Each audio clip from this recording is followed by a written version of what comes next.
Quran-ı Kərimdə 25 peyğəmbərin adı çəkilmişdir. Onlardan 18-inin adı uca Allahın aşağıdakı ayələrində qeyd olunur. Bunlar öz qövmünə qarşı İbrahimə verdiyimiz dəlillərimizdir. Biz istədiyimiz kəsi dərəcə-dərəcə ucaldarıq. Şübhəsiz ki, Rəbbin müdrikdir, biləndir. Biz ona İshaqı və Yaqubu bəxş etdik. Hər ikisini də doğru yola yönəltdik. Bundan əvvəl Nuhu da doğru yola yönəltmişdik. Onun nəslindən olan Davudu, Süleymanı, Əyyubu, Yusufu, Musanı və Harunu da. Biz yaxşı əməl sahiblərini belə mükafatlandırırıq. Zəkəriyyanı, Yəhyanı, İsanı və İlyası da. Hamısı əməli salihlərdən idilər. İsmaili, Əliyəsəni, Yunusu və Lutu da. Hamısını aləmlərdən üstün etdik.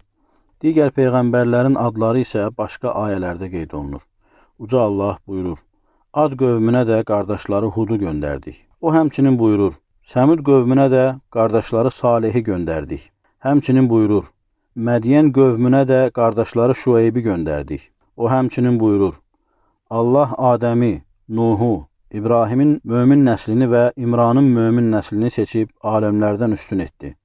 Həmçinin buyurur: İsmaili, İdrisi və Zülkifli də yada sal. Hamısı səbr edənlərdən idilər. Həmçinin buyurur: Muhammed Allahın elçisidir.